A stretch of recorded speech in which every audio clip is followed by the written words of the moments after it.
Good morning, student. In this video, I shall give you some tips for solving the problems related to the sex-linked inheritance. Now, what is sex-linked inheritance and how the defective genes present in the allosome are normally inherited to the next generation.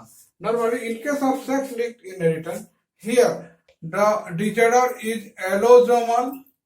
That means the disorder is present in the X or Y chromosome, but normally the genes are present in the X chromosome which are transmitted to the next generation. So that is why it is called sex-linked or allosomal disorder. And these allosomal disorders are normally transmitted from one generation to the next generation, and if they are either in the dominant form or sometimes they are in the recessive form, but mostly the recessive allosomal disorders are more. For example, the hemophilia as well as the color blindness, they are normally in the recessive form. Now, how these allosomal recessive genes, they are transmitted from one generation to the next generation. Now, in case of allosomal recessive genes, they are present in the X chromosome, and these X chromosomes are in homozygous condition in case of female, and this XY, it is in case of male. So that is why in case of male, if it is present in recessive form here, then also it will be expressed, because here it is in the hemizygous condition or it is in the single form. But here, if one is hemophilic or one is the recessive one is present and another is dominant, then it will not be expressed. But the females are carrier here. So that is why females are normally suffer less in comparison to the males, because the males suffer if even one X chromosome having the defective allele is present.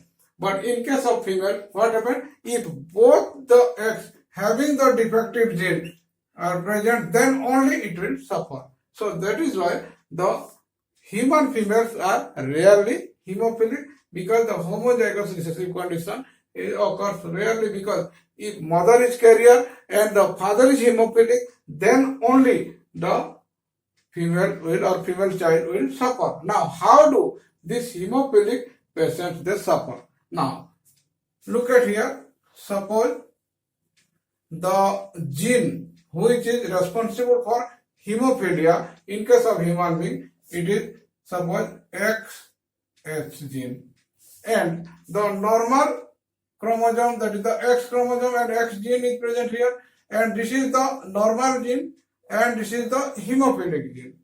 And that is why here in case of female, if it is in this form or if it is in this form, it is, that means it is hemophilic. It is the carrier female. This one, it is the carrier female. And here what happens in this case, when it is XH and XH in homozygous condition, then here it is hemophilic female. Hemophilic female. But in case of male, when it is X, it is the normal in normal X and it is the Y chromosome, then it is the normal male. It is a normal male. But when there will be a XH gene here and Y, then only it is hemophilic male. So that is why both hemophilic male, it is there when this is present in single form or only one X chromosome is here and this X chromosome contains this gene, then it is hemophilic, right? Now look at here how this gene is transferred from one generation to the next generation. Suppose a female is carrier and male is normal, then how they are normally transmitted? Suppose the female is carrier, means having the genotype here X and XH. So this is the defective gene, and this is the normal gene, and it is in the heterozygous condition, and this is the female. Now, in case of male, suppose male is a normal one, so that is your X and Y. Now, two types of gametes will be formed here. Here, X and XH. This is the hemophilic gene, and here X and Y. Now, suppose this normal X will fuse with this normal X, that will be XX, and it is your normal female. It is the normal female. But when this X will fuse with the Y, then it is a male, no doubt, but it is a normal male. This male, it is the normal male. It is the normal male. But when this defective XH will fuse with this X of the male or father, then it will be your X and XH. That means here it is a female, but this female is a carrier one. It is not the normal. It appears to be normal, but it is not 100% normal, but it has the defective gene. That is why it is a carrier one. Now, lastly, when this defective gene will fuse with this one, then it will be your XHY. Here, this male is now normally a hemophilic male, or it is a hemophilic male. So here in this way, this hemophilia disease is normally transmitted from one generation to the next generation. And in case of male, even if one defective one is there, XX, then it is expressed because another one is Y. But in case of female, if one is there, then it is a carrier. It is not an affected female. So in this way, normally the hemophilia disease is transferred from one generation to the another through the X chromosome because it is present in the X chromosome and it is in the recessive form. It is the normal one and it is the defective one. Now another problem, look at here, it is color blind, and this color blindness, it also occurs due to the defective gene, or it is the defective recessive gene present in the X chromosome. So that is why it is also an example of the sex-linked inheritance. Now, look at the problem here. A couple with normal vision, this is the colorblind vision and normal vision case. So, normal vision, both are having the normal vision, bears a colorblind child. That means the child is a colorblind. There are so many types, about 3-4 childs are there, and out of which one is colorblind. Now, work out a cross to show how it is normally possible and mention the sex of the affected child. Now, the child is affected, that means what?